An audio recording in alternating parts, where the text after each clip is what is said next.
Pag ikaw ay nag-reject kay Jesus Christ, nireject mo ang pagtanggap na siya ay Panginoon tagapagligtas ng iyong buhay, ibig sabihin nun, hindi ka anak ng Diyos. Kung hindi, anak ng demonyo. If you reject Jesus Christ, you will not be a son of God. You are the son of the devil. If you reject this gospel of receiving Jesus Christ as your Lord and Savior, there is no dual citizenship. It's either you are the son of God or you are the son of the devil. John 8:47 says, "He that is of God hears God's words. Ye therefore hear them not, because you are not of God." Tagalog, ang sa Diyos ay nakikinig sa mga salita ng Diyos. Hindi ninyo naririnig ang mga ito dahil hindi kayo sa Diyos. Remember, doon sa point number 6, sinabi ko sa chapter 8, Hudyo pa nga ang kausap ni Jesus. Same way sa atin, kahit Pilipino tayo. God remembers everything. If you reject Him, He can remember it. If you receive Him as your Lord and Savior, you have faith, you follow His word, then it proves that you receive Jesus Christ.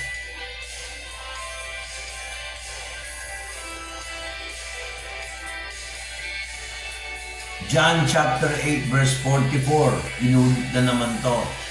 Ye are of the father the devil, the lusts of your father you will do.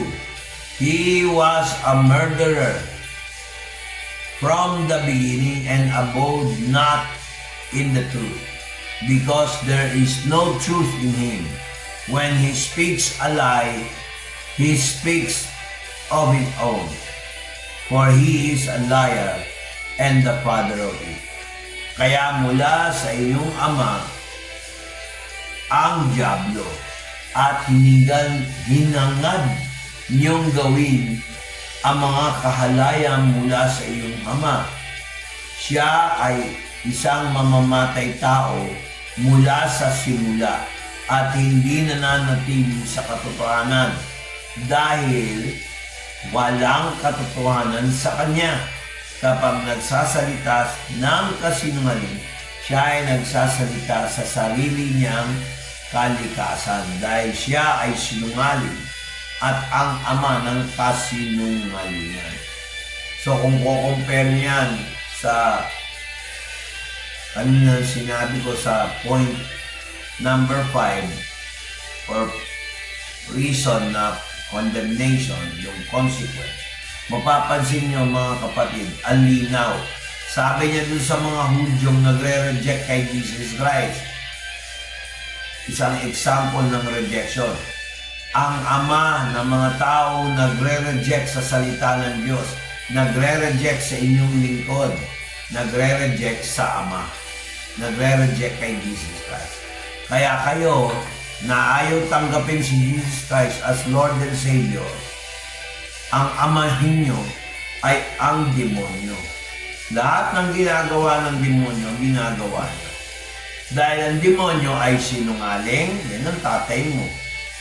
Siya ang ama ng kasinungalingan, nagsasalita siya ng kasinungalingan at hindi katotohanan.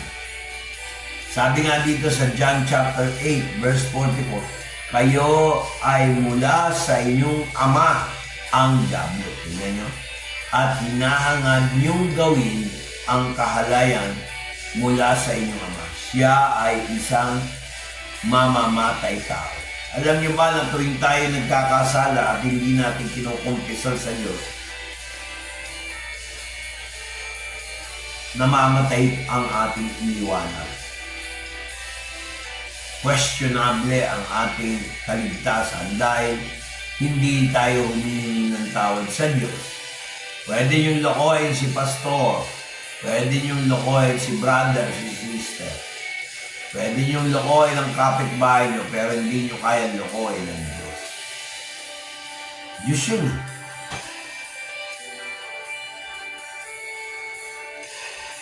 Tanong, anak ka ba ng Diyos o anak ka ng demonyo? Pag nireject mo ang salita ng Diyos, lalo-lalo na nireject mo ang pagtanggap kay Jesus Christ bilang personal mong Panginoon at tagapagligtas, anak ka ng Diablo. Siyempre, ayaw mo. Di tanggapin natin si Jesus Christ bilang Panginoon at tagapagligtas.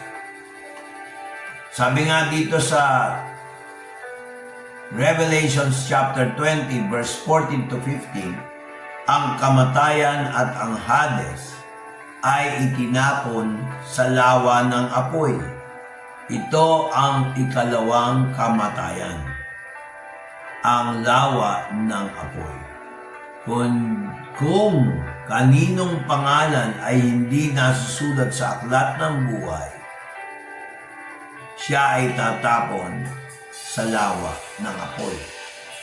And death and hell, o Hades, yung hell, Hades, was cast into the lake of fire. This is the second death. And whosoever was found, or who was not found rather, written in the book of life, was cast into the lake of fire. Ulitin ko, para maganda.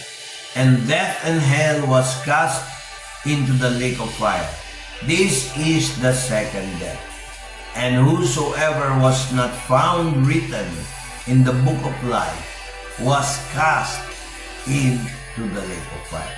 So, those who reject to receive Jesus Christ as their Lord and Savior will be cast out into the lake of fire. Death and hell was cast into the lake of fire. Here, death is personified. So, both of them, this is called the second death. And it says, if you reject Jesus Christ as your Lord and Savior, you will go to hell. You will go to the lake of fire. And your name is not found in the book of life. Those who did not believe, those who rejected the salvation from Jesus Christ, will be cast into the lake of fire. Mga kapatid, lahat ng hindi tatanggap kay Jesucristo, hindi tinanggap bilang Panginoon at tagapagligtas, mapupunta sa lawa ng apoy. At yung mga napunta sa lawa ng apoy na yun, pag ang pangalan nila ay hindi nasusulat sa aklat ng buhay, masakit man sabihin, babay, talagang tepok ka na pag hindi natin tinanggap si Jesus Christ as Lord and Savior. Yan ang ikapitong puntos.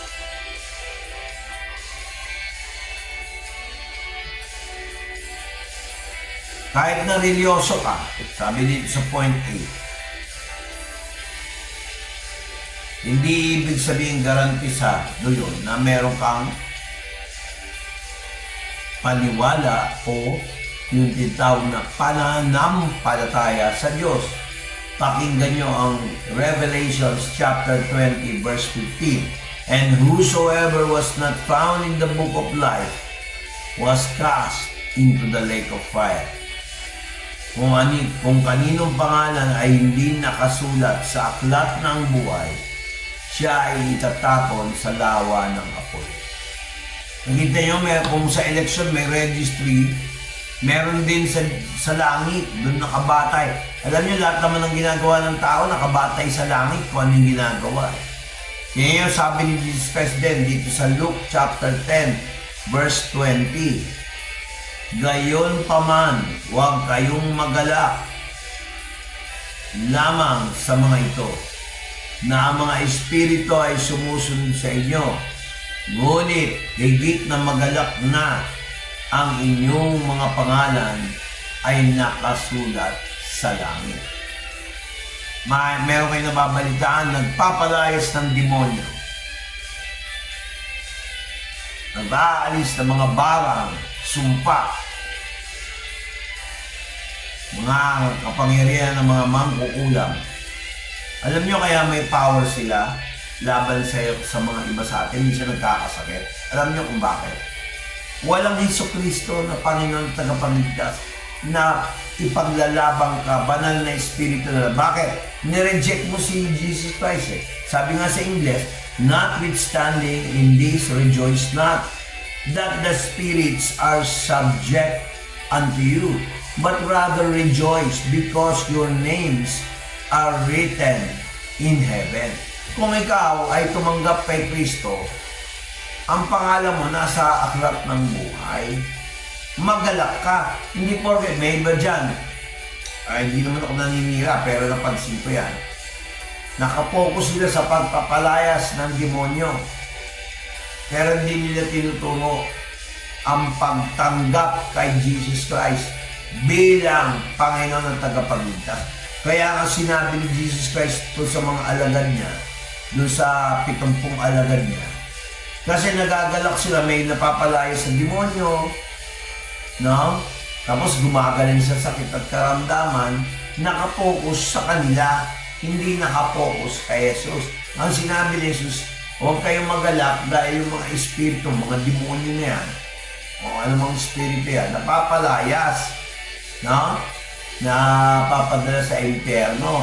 Huwag kayong ganun. Dapat nakapokus tayo sa kaligtasan ng kaluluwa na ang pangalan mo nasusulat sa aklat ng buhay. Maraming ganyan eh. Napopokus sa mga nakikita. Tama yun. Prophecy, walang masama dyan. Pero hindi napopokus kung anong dahilan ng prophecy. Hindi napopokus anong dahilan ng kagalingan o inner healing o deliverance. Dapat nakapokus sa kaligtasan kay Kristo Jesus. Kaya pag tama ang inyong pagtanggap kay Kristo bilang Panginoon at tagapagligtas, kasi meron sasabi, tinanggap ko si Jesus, pero hindi naman. Ang tunay na tumanggap kay Kristo bilang Panginoon at tagapagligtas, may pusang palo. Hindi na kailangan sabihin, oy, umattend ka, ay, ikaw ay ganito magbigay, ay, ganito. Dapat automatic yung mga kapatid. Isa yan sa bunga ng banal na espiritu. Sa totoong, tunay na tumanggap kay Kristo bilang Panginoon at tagapagligtas. Ito pa, sabi dito, hindi porket religyoso ka, Lord, Lord, Lord, pupunta ng langit. Tingnan niyo, sabi dito sa Matthew chapter 7 verse 21 to 23. Not everyone who says unto me, Lord, Lord, shall enter into the kingdom of heaven, but he that does the will of my Father, who is in heaven. Many will say to me in that day, Lord, Lord, Lord, have we not prophesied in thy name? And in thy name cast out devils, and in thy name done many wonderful works. And then I will profess unto them, I never knew you. Depart from me, ye that work iniquity. You see? Hindi po lahat ng nagsasabi, Lord, Lord, Lord, no? Ay makakapasok sa kaharian ng langit. Amen ba? Ngunit hindi mapalayas ang ganitong uri ng mga demonyo. Kasi ganito yun eh. Itong Matthew 7 verse 21 to 23, hindi nila mapalayas ang demonyo. Maraming ginagamit yung pangalan niya. Malis ka dyan. Pero sa kalooban nila, hindi nila Panginoon at tagapagligtas si Jesus. May instance na sa Bible pinapalayas yung demonyo. Gumanti yung demonyo, hubad-hubad sila Sugat-sugat. Si Pablo kilala ko, si Jesus kilala ko. Who you? Sino ka? Nilapa sila ng demonyo. Bakit? Hindi sila tumanggap kay Jesus Christ bilang Panginoon at tagapagligtas. Hindi sila anak ng Diyos. Ang anak nila, demonyo rin. Tingnan nyo sabi rito, ngunit hindi mapalayas ang ganitong uri ng demonyo, maliban sa panalangin at pag-aayun. Kita nyo? Verse 22. Habang sila ay nananatili sa Galilea, sinabi ni Jesus sa kanyang mga alagad, ang anak ng tao ay ibibigay sa kamay ng mga tao at siya ay papatayin nila at mabubuhay siya sa ikatlong araw. No? Kaya mga kapatid, ito ay John 17 verse 21 to 23. So, dito sa 17:21, hindi ko kayo kilala mga gumagawa ng katampalasan. Kaya nakakalungkot sila'y ganito.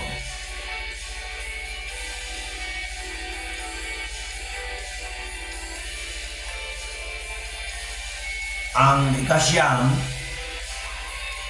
pag tayo'y nasa Diyos, kailangan marunong tayo tumayo sa ating mga paa nang hindi umaasa lahat sa tao. Hindi masama maging socializing. Kaya lang minsan napupunta sa kamunduhan. Ikaw na yung maaaring sila ang sikat o ikaw ang sikat, hindi na tama yun. Dapat ang glory sa Diyos. Maraming ganyan. Pag ikaw'y Kristiyano, hindi lahat ng tao mapiplease mo. Pero hindi ka dapat mabahala o matakot. Sabi niya dito sa John chapter 15 verse 18 to 19, kung kinamuhian kayo ng mundo, alam nyo, kinamuhian muna ako nito bago kayo kamuhian nila. Kung kayo ay nasa mundo, mamahalin kayo ng mundo bilang sa Kanya.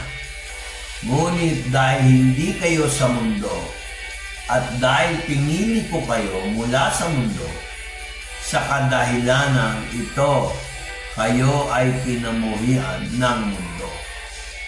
Ang mundo, hindi niya gusto kayong pagpalain, hindi niya gusto na mapalapit kayo sa Diyos. Ang kamunduhan, yung ibig sabihin nun, lagi kang nasa focus ng kaaway. Para mawala ang focus ng kaaway sa iyo, manampalataya ka lang, bahala ang Diyos sa iyo. Hindi ka mapapahamak. If the world hate you, you know that it hated me before it hated you. If you are of the world would love his own. But because you are not of the world, but I have chosen you out of the world, therefore the world hates you. Remember these words that Jesus Christ promised. If the world hates you, it hated me first. The world loves its own. So if the world loves you, you are of the world. But if the world hates you, you hate. The Father's love is in you. Don't be afraid, because Jesus Christ was rejected. Yung iba natatakot, pagka daw ikaw ay Kristiyano mo, walang ka ng kaibigan. Hindi po totoo yun. Pagka Kristiyano kang totoo, Hindi ka nagde-depend sa ibang tao, sa Diyos na. Ang mga tao, ginagamit din ng Diyos pag inuuna mo ang Diyos. Yan ang isang reason na ibig sabihin, hindi mo talaga tinanggap si Kristo, Jesus, kasi hindi mo pinaprioritize yung gawain ng Diyos. Doon pa lang, pag-reject na. Hindi pagiging religyoso. No? Kailangan pag-isipan natin maigi.